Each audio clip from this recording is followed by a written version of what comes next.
श्री राधे राधे। मानसिक विष और उसके त्याग के उपाय। एक विष तो ऐसा होता है कि उसकी क्रिया सीमित रहती है, परिणाम भी निश्चित रहता है।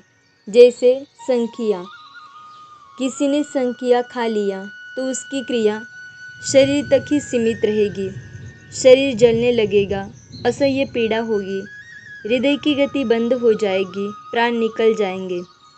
बस इससे अधिक संख्या खा लेने पर और कुछ भी नहीं होगा। पर कुछ विष ऐसे हैं जिनकी क्रिया बड़ी व्यापक होती है, परिणाम भी निर्धारित नहीं होता। वे विष है घृणा, द्वेष, वैर, काम, क्रोध, मद, लोभ, मोह, मात्सर्य आदि दुर्गुण। इनका सेवन मन के द्वारा होता है। इनमें से किसी को भी किसी प्राणी ने यदि अपने अंदर स्थान दे रखा है तो वह संख्या की तरह सीमित क्रिया करके निश्चित फल देकर ही निवृत्त नहीं होगा। ये दुर्गुण रूपी विष तो ऐसे है जो जन्म जन्मांतर तक साथ रहेंगे, सदा जलाते रहेंगे, अनेक प्रकार की यातनाएं देते रहेंगे और न जाने कितनी बार जन्म मरण की मार्मिक पीड़ा देंगे। किंतु जब मनुष्य की बुद्धि में तमोगुण बढ़ता है तब वह भ्रमवश इन दुर्गुणों में अमृत की भावना करने लगता है। फिर तो वह विरोधी व्यक्ति से, समाज से, जाति से, राष्ट्र से असूया घृणा करने में अपने गौरव की रक्षा मानता है। द्वेष वैर करने में अपनी प्रतिष्ठा की रक्षा होते देखता है। कामनाओं के पोषण करने का नाम प्रगति रखता है। अंदर बसी हुई क्रोध की वृत्ति को तेज मानने लगता है। मद का नाम आत्मसम्मान रखकर उसकी रक्षा करना अपना कर्तव्य समझने लगता है। लोभ को अपनी उन्नति का साधन समझता है। मोह का नाम प्रेम रखकर जीवन को बर्बाद कर देना आदर्श मानता है। मत्सर्य को व्यक्ति, समाज, जाति और राष्ट्र के सुधार के लिए आवश्यक वस्तु अनुभव करता है। इसीलिए ये विष, ये दुर्गुण मनुष्य में बढ़ते चले जाते हैं। अंतःकरण इनसे इतना ढक जाता है कि हृदय में विराजित प्रभु की ओर से निरंतर बढ़ती हुई आनंद धारा के लिए द्वार ही बंद हो जाता है। हमारी इंद्रियों में प्रभु के द्वारा दिए हुए उस परमानंद का एक कण भी नहीं आ पाता। इंद्रियां स्थायी आनंद पाने के लिए तरसती रहती है, भटकती रहती है, पर उन्हें स्थायी आनंद कभी नहीं मिलता। जिस समय हमारे अंदर किसी के प्रति घृणा की वृत्ति जगती है, द्वेष का भाव उदय होता है, किसी वस्तु के लिए कामना होती है, किसी वस्तु या व्यक्ति को निमित्त बनाकर क्रोध उत्पन्न होता है, अपने प्रभाव प्रभुत्व की स्मृति होकर मद के विचार आने लगते हैं, किसी वस्तु के प्रति लोभ होने लगता है, किसी व्यक्ति विशेष या वस्तु विशेष में मोह ममता जाग उठता है, किसी की उन्नति देखकर मत्सरता, ईर्ष्या, डाह आती है। उस समय उन वृत्तियों के अनुरूप ही विचारों की मूर्तियाँ बनने लग जाती है। घृणा से बनी हुई विचार मूर्ति में नीचे ऊपर, भीतर बाहर घृणा भरी रहेगी। द्वेष की विचार मूर्ति में द्वेष भरा होगा। इसी प्रकार अन्य विचार मूर्तियों में भी वे भाव भरे होते हैं। इन मूर्तियों में कंपन होता रहता है तथा ये जैसी है उसी प्रकार की किरणें इनसे निकलती रहती है। साथ ही जैसे ये मूर्तियाँ हमारे अंदर बनी कि बस उसी क्षण जिनके निमित्त से बनी है उनकी ओर दौड़ जाती है, उनके पास पहुंच जाती है। उदाहरण के लिए हम घृणा को ले। हमारे अंदर किसी के प्रति घृणा की वृत्ति आई कि उसी क्षण एक घृणामयी विचार मूर्ति बन गई तथा तुरंत ही वह उस व्यक्ति के पास जा पहुंचे कि जिसके प्रति हमने घृणा की है। वहां जाकर यह उस व्यक्ति के शारीरिक तेज से चिपट जाती है तथा यदि उसमें पहले से ही वैसा बीज घृणा का सुप्त भाव वर्तमान है तो उसमें भी अपने अनुरूप घृणा का भाव पैदा कर देती है। यदि वह व्यक्ति उस दूषित भाव को ग्रहण करने के लिए पहले से ही घृणा का भाव लिए तैयार बैठा है तब तो कहना ही क्या है। फिर तो क्षण भर का भी विलंब न होकर उस पर उसका प्रभाव पड़ जाता है और उसके अंदर भी घृणा का दूषित भाव बेहद बढ़ जाता है। पर कहीं वह व्यक्ति दूसरे विचार में लगा है। ऐसे विचारों से उसका मन भरा है कि जिनसे इसका मेल नहीं खाता। तो वहाँ यह हमारी घृणा से निर्मित मूर्ति उस मनुष्य के चारों ओर घूमती रहती है, मौका ढूंढती रहती है कि प्रवेश करने का कोई भी अवसर मिल जाए।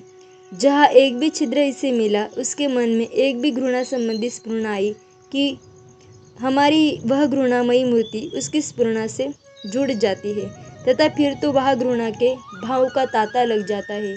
इसी प्रकार द्वेष, वैर, काम, मद, लोभ, मोह, मत्सर आदि भी हमारे अंदर उत्पन्न होते हैं। इनकी विचार मूर्तियाँ बन जाती है, जिनकी निमित्त बनती है उनके पास जा पहुँचती है तथा उनमें द्वेष, वैर, काम, क्रोध आदि उत्पन्न कर देती है।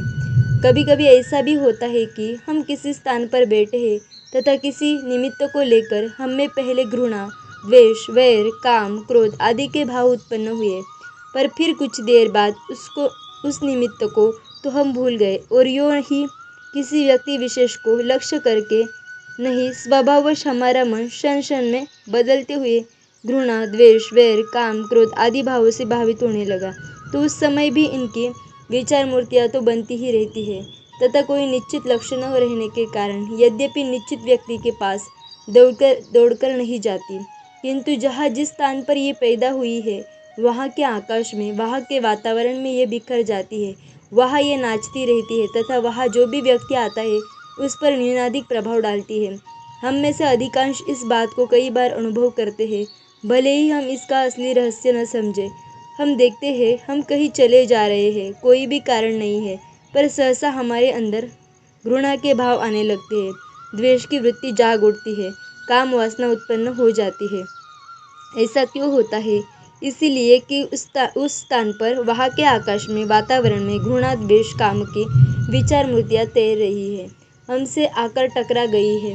हम असावधान थे, हमारा अंदर का द्वार खुला था, वह प्रवेश कर गई और अपने अनुरूप घृणा, द्वेष आदि के विचार उसने हमारे मन में भी उत्पन्न कर दिए।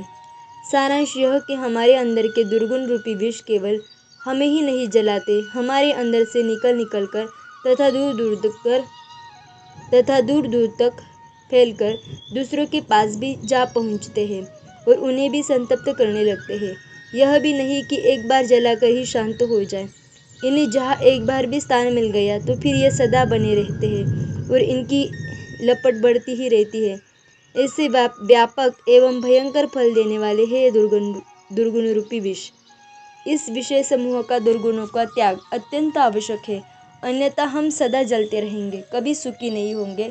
प्रभु के दिए हुए निराविल परमानंद की अनुभूति हमें कभी नहीं होगी, वह आनंद हमें मिलने का ही नहीं है। आज उस आनंद की छाया को विषय भोग के समय यदि हम पाते भी हैं तो उसमें भी ये विष मिल जाते हैं, क्योंकि जिस अंतःकरण से, जिन इंद्रियों से हम भोगने जाते हैं उनमें ये दुर्गुण रूपी विष भरे पड़े हैं। हमारे लौकिक आनंद को भी ये वेश्यला कर देते हैं, इसलिए इनका प्रतिकार हमें करना ही है। पर प्रतिकार बातों से नहीं होगा, इन्हें शांत करने के लिए हमें साधना में तत्पर होकर लगना पड़ेगा। न जाने कब से स्थान पाए हुए और निरंतर बढ़ते हुए इन दुर्गुणों को जड़ मूल से उखाड़ फेंकने के लिए हमें सदा सजग रहकर परिश्रम करना पड़ेगा। वह साधना क्या है, किस प्रकार का परिश्रम है? इसका उत्तर यह है कि इसके लिए पहले तो यह दृढ़ विश्वास करना पड़ेगा कि वास्तव में यह भयानक विष है और शीघ्र से शीघ्र त्यागने योग्य है। यदि इनमें हमारी गुण बुद्धि बने रही तब तो ये छूटने असंभव ही है। इसलिए पहले तो इन समस्त दोषों में हमारी विष बुद्धि हो एवं फिर साधना में लगे। जिस समय हमारे मन में किसी के प्रति घृणा की वृत्ति जागे, उसी समय उसी क्षण हम अपने उसके प्रति प्रेम की भावना जागृत करें। किसी दोष को देखकर ही हम उससे घृणा कर रहे हैं, पर क्या उस व्यक्ति में केवल दोष ही दोष भरे हैं? उसमें कोई भी सद्गुण नहीं है, सब दोष ही दोष भरे हैं। एक भी सद्गुण न हो यह तो असंभव है। जगत बना है सत, रज एवं तम के मिश्रण से। जहाँ तम है वहाँ रज, सत भी है ही, मात्रा कितनी भी अल्प हो। जहाँ हमें केवल तमोगुण दिखता है, तमोगुण के परिणाम दोष दिखते हैं, वहाँ सत एवं सत्वगुण के परिणाम स्वरूप कोई न कोई सद्गुण भी है ही। पर हम क्यों नहीं अपनी दृष्टि उस सद्गुण पर ठहरा कर उस व्यक्ति से प्रेम करना आरंभ करें। उसके उसी सद्गुण को देखते हुए हम उसके प्रति प्रेम की भावना भेजें।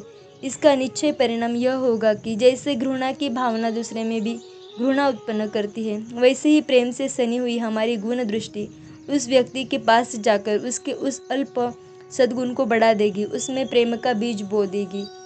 उसके प्रति प्रेम की भावना करके उसमें सद्गुण देखकर हमने उसे तो ऊपर उठाया ही, हमारे अंदर जो घृणा की गंदी लहर उठी थी उसे इस प्रेम की लहर ने दबा दिया।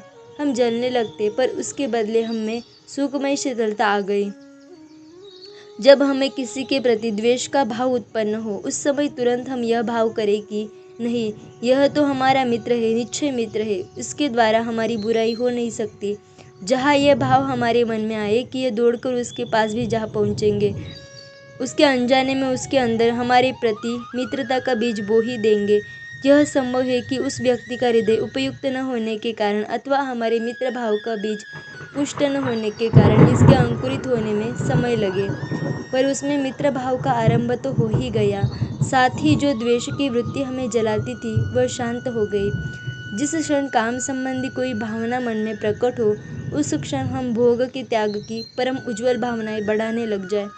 भोग को त्याग करने वाले संत पुरुषों की त्यागमय सुंदर घटनाओं का स्मरण कर वैसे विचारों की आवृत्ति करने लगे। परिणाम यह होगा कि तत्परता से की हुई यह आवृत्ति त्यागमय विविध सुंदर विचार मूर्तियों का निर्माण करने लगेगी। इतना ही नहीं, वातावरण में ऐसे सुंदर जो भी विचार फैले होंगे उनको अपनी ओर आकर्षित करने लगेगी। हमारी ये सुंदर भाव पुष्ट होने लगेंगे। हमारे अंदर तो वह काम की कुत्सित वृत्ति दबेगी ही। वातावरण में सुंदर त्यागमय परमाणु बिखर जाएंगे जो दूसरों की जलन शांत करने में भी सहायक बनेंगे। क्रोध आने की संभावना से पूर्व ही हम क्षमा के विचारों का मनन आरंभ कर दे। परिणाम यह होगा कि स्वभाववश क्रोध आने पर उनके आगे पीछे क्षमा के भाव, क्षमा की मूर्ति घेरे रहेगी। हम सोचे जब हमसे अपराध बन जाता है तब हम पर कोई नाराज न हो, हमें क्षमा कर दे। यह इच्छा हम में होती है या नहीं, न जाने हम प्रभु का कितना अपराध प्रतिदिन प्रतिक्षण करते हैं। यदि प्रभु हमें क्षमा न करे तो हमारी क्या दशा हो। अनंत अपराध हमसे होते हैं और प्रभु अनंत बार क्षमा करते हैं। फिर हम भी ऐसा निश्चय क्यों न करें कि हमारा भी यदि कोई बार बार अपराध करता है तो हम भी उसे बार बार क्षमादान ही देंगे। तभी हम प्रभु से क्षमा पाने के अधिकारी हैं। कहने का तात्पर्य यह कि हमारा यदि क्रोधी स्वभाव है तो हम बड़ी तत्परता से दिन रात निरंतर क्षमा की भावनाओं को अपने अंदर बढ़ाए। अन्यथा जैसे आग जिस वस्तु में प्रकट होती है पहले उसे जलाती है, फिर संपर्क में आने वाली दूसरी वस्तुओं को, वैसे ही क्रोधाग्नि से हम पहले जलेंगे फिर औरों को जलाएंगे। यदि हमें इस क्रोध रूपी विष की ज्वाला से स्वयं बचना है तथा औरों को बचाना है तो क्षमा की भावना से मन को भरते चले जाए। क्षमा के ये भाव कभी निष्फल तो होंगे ही नहीं, बल्कि हमें शीतल करके दूसरे के उन दोषों को भी निश्चय धो देंगे। ऐसे ही जब अपने में पूर्णता की मिथ्या अनुभूति होकर अथवा अपना प्रभुत्व गुण देखकर मद जागे, तब हम सोचे यह हमारा मत कितना मिथ्या है, हम बड़े भारी वक्ता है माना, पर वाणी में बोलने की शक्ति किसकी दी हुई है? प्रभु ने ही तो यह शक्ति दी है। यदि प्रभु आज वाणी की शक्ति छीन ले, लकवा मार जाए तो हमारा यह मत धूल में मिल जाए या नहीं। हम बड़े भारी विद्वान हैं, सभी विषयों की जानकारी रखते हैं, ठीक है, पर हमारे मन में विद्या का उन्मेष किसने दिया? विद्या ग्रहण की शक्ति मन में किसने दी? प्रभु की शक्ति के बिना क्या यह संभव है?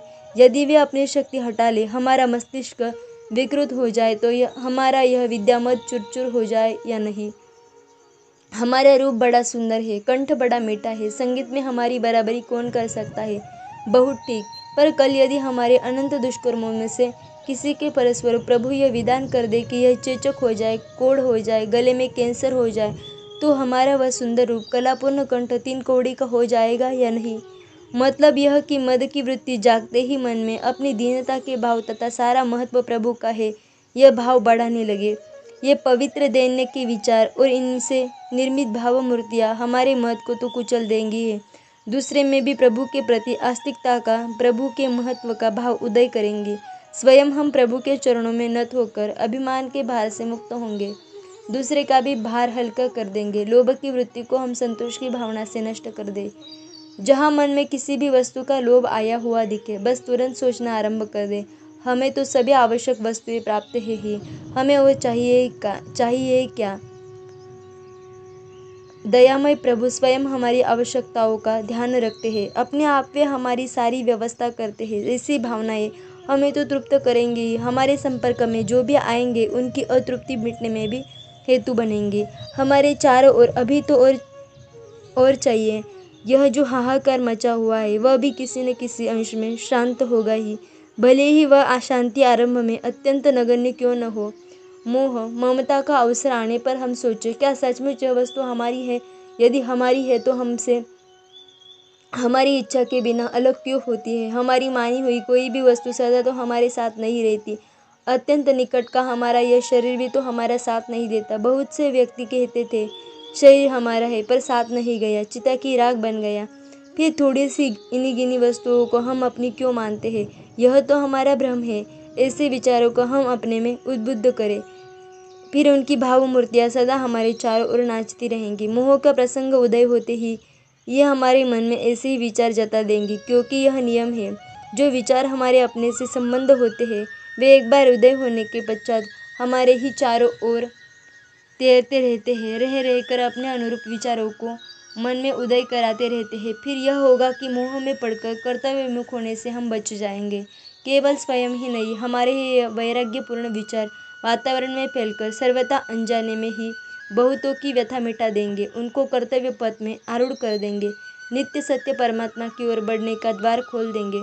इसी प्रकार जब दूसरे की उन्नति देखकर मत्सरता डाह मन में झांकने लगे, तब तुरंत ही उल्लास की वृत्ति जगाकर हम इसे रोक दें। हमारा अणु अणु दूसरे की उन्नति से प्रसन्न होने लगे। प्रसन्न होकर हम उसके उन्नत सुखमय जीवन के चित्रों की कल्पना ही मन आरंभ करें। बिना विलंब ये विचार के चित्र उसके पास पहुंच जाएंगे, जाकर उसके सुख को तो बढ़ाएंगे ही, साथ ही हमारे चारों ओर वैसा ही अनंत सुखमय वातावरण बन जाएगा।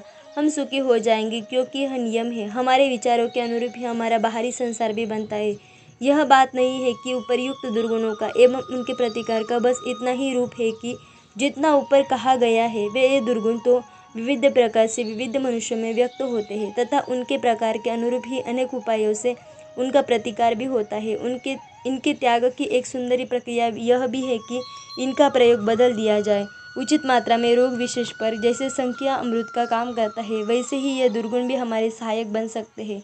यदि हम में घृणा है, नहीं मिटती तो कोई बात नहीं, यह रहे अवश्य रहे, पर हम दूसरे से घृणा न करके अपने अंदर जो दंभ की वृत्ति है, मलिन गिरे हुए पापों से भरे हुए होने पर भी अपने को उज्जवल ऊंचा पवित्र दिखाने की जो आदत है, उससे घृणा करें। ऐसे ही द्वेष दूसरे से न करके हम अपनी नीच दुर्बलताओं से करें। उन्हें पनपने न दे, वे तनिक भी बड़ी हुई दिखे कि उनकी जड़ काट दे। कामना करे तो ऐसी करे। हमें राज्य सुख नहीं चाहिए, स्वर्ग सुख भी नहीं, मोक्ष सुख की भी आवश्यकता नहीं।